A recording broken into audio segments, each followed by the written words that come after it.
The Rockets are rumored to be one of those 5 teams aggressively pursuing Lillard. If you're Houston, do you even fathom trying to make that deal? Number one, are y'all just trying to stockpile point guards down there now? Is that y'all new thing? Just get as many point guards as possible? So I really think you have to be careful because I think, didn't you guys play Christian Wood? He's getting about 13 and a half a year, and he's got a couple left. And then you got John Wall, who's got a max deal. Is he tradable? No. And then if you bring in Dame, your top 3 players going to eat up the salary cap pretty much by themselves. Well, you also have to come up with a nucleus to make the trade work, and I don't know that they have anything enticing to the Blazers. I know. So, listen, it's a very interesting time we're living in right now, man. You were very vocal about the Harden trade when they made it. And it looked like when you could have had Allen and LeVert and a stockpile of young players and picks that they could have done really well. As you look at it now, how did the Rockets do on that trade? Because those picks, if Brooklyn's still good and Milwaukee's obviously good, are going to be great. And the players they got in return didn't seem to turn out.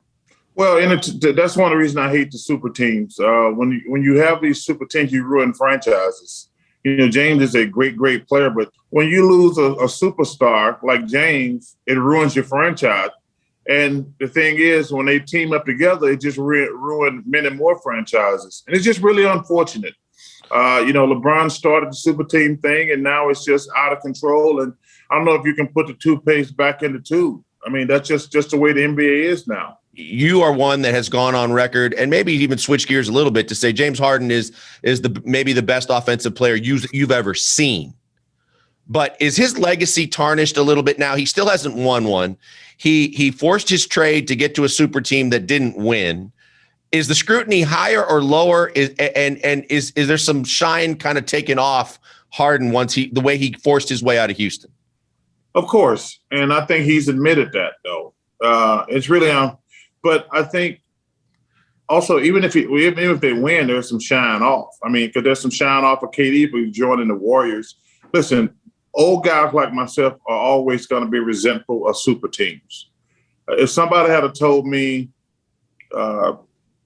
in my heyday, well, they're going to judge you harshly if you don't win the championship, I was like, well, maybe I should join up with some of these other guys, and we just dominate the league. And then jackasses like Skip Bayless and guys like that can't say he didn't win the championship. But we didn't worry about that in our day. Like me and Patrick and John and Carl and guys like that. We're like, one guy I really admires, Dirk Nowitzki. He's like, no, I'm not joining a super team. Because if you win one in that situation, it means a lot more than joining a super team. And Kevin Durant knows that, and James knows that. Even if they win one eventually, it won't be the same. Hey, guys, we got much more coming up with Charles Barkley. Before we do that, let me do this.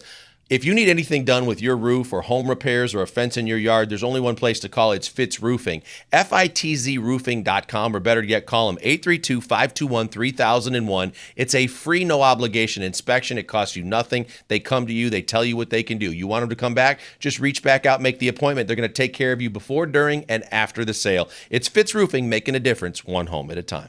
So how long do you think a rebuild takes? They got 3 first-round picks coming up. It doesn't matter, Joe. The problem with first-round picks, they're not ready to play. And even now, with a guy staying in college for 6 months, you're not ready to play in the NBA after 6 months. And now you got to wait 3 or 4 years. I don't think that's great for the game. I don't think it's great for the integrity of the game. I don't think it's fair to the fans. Because as a fan, you're like, well, this kid might be good in 3 years or 4 years, but he might not. So now you got to start your rebuild over. So all those draft picks, those kids are not going to be ready to play. When they come to the NBA, because we're drafting them way too young, plain and simple. Well, the other thing, Charles, I said is it wasn't like that draft when you came out of the drafts when you had LeBron, D-Wade, Carmelo, and Bosh in the same draft. You're drafting on potential. That can get a general manager fired as quickly and easily as it can press the reset button, like you said, if the player fails and everybody has to start over yet again. So the draft isn't like it used to be when you guys were coming out. Well, even with those guys you just mentioned, those are – I see when people want to make a valid point, they always cherry pick. You name 3 or 4 of the greatest players to ever play the game, but that's just not the way the draft is. I mean, I'm trying to think.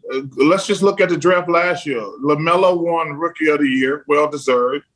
Anthony Edwards had a pretty good year, but I don't remember any other rookies having a good year. So that's the problem when you start drafting these young kids. And like I said, you can't put the toothpaste back in the tube. So all those picks, they're great, but like the bottom line is you're going to have to wait 3 or 4 years before you know if they can actually play.